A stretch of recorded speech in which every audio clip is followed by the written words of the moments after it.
So AtGames just released the Soulja Boy racing cab, baby. Yo! All right, what am I talking about? So this is so crazy. So I received a message last night and it was, hey, you got to look at this. This is AtGames' new racing cabinet. And I looked at it at first glance and I'm like, dude, I recognized it right away. And it's because, I don't know if you guys remember on the channel, I did a video on a multi-racer cabinet. And that multi-racer cabinet was really just an Alibaba offering, AliExpress offering with a reskin.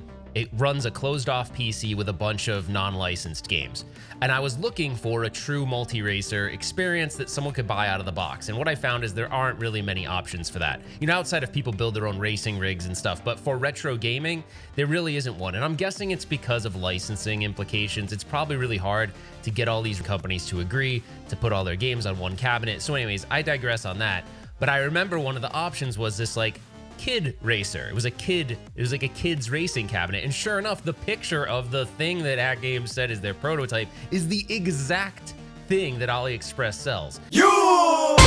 Now, why that was weird to me was that, you know, at first glance, I'm like, well, that's messed up. That AliExpress cabinet runs unlicensed software. It runs like Outrun 2 and Outrun 2 SP. So I was like, they're not going to sell it like that. Someone else sent me a follow-up message and was like, hey, it looks like they're running some of their own software on it, but would you look at that GUI? Yo! There wasn't really a demo to say that their software is actually running and that they weren't just using a PC or something. And now that's a popular thing with these AtGames products. They have OTG where you can hook up a PC. They have HDMI ports so you can hook up a PC and do all sorts of things like that. So I just was like surprised. I'm all, why pass this off as your own product or even your own prototype when really it's an AliExpress or Alibaba product, which is like, why would you want to even, if you're trying to sell legitimate products in the market, why would you even associate yourself with Alibaba when you're trying to sell like products with licensed games on it and stuff? It was just really weird. Not with Alibaba, but with Alibaba, these vendors that sell these things that no one really cares about the licensing in China, so they don't really give a crap. They'll put whatever on it. They'll put, you know, they'll put Mario Kart, the arcade version on it, and not have a care in the world.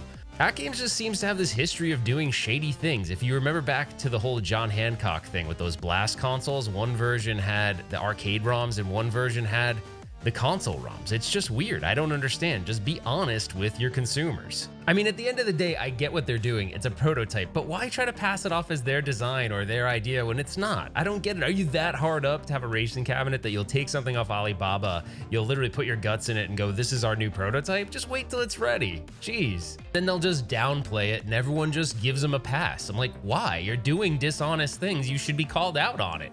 I don't know. I just feel like I don't hate them. I just don't think they have good business practices and no one really says anything. And it's probably because they don't have a huge user base. It's relatively small in comparison to some of these other companies, but they're building in momentum. I just wish they would be a little bit more honest and have a different approach to things because it just makes them look shady in my opinion. But anyway, I digress. That's all I wanted to say. I thought this was an interesting piece of news. I'm like, oh yeah, they're partnering with Soulja Boy. I bet you thought I was going to do the you thing again, huh? Yo! So it's incredible. All right, guys, let me know what you think. Put it in the comments below. By the way, you can't look cool. These mini racers, you cannot look cool playing these. So if you're married, husband, wife, whatever, significant other, and you want to turn them on, don't step inside your mini racer and be like, hey, baby, because it ain't going to happen. It's the least sexiest thing in the world. Anyways, I'll stop it there. Put your comments below. Let me know what you think of this. You know, it could be promising if they change it, right? If they change it up and do some things, it could be kind of cool. That's it for now, guys. We will see you on the next one.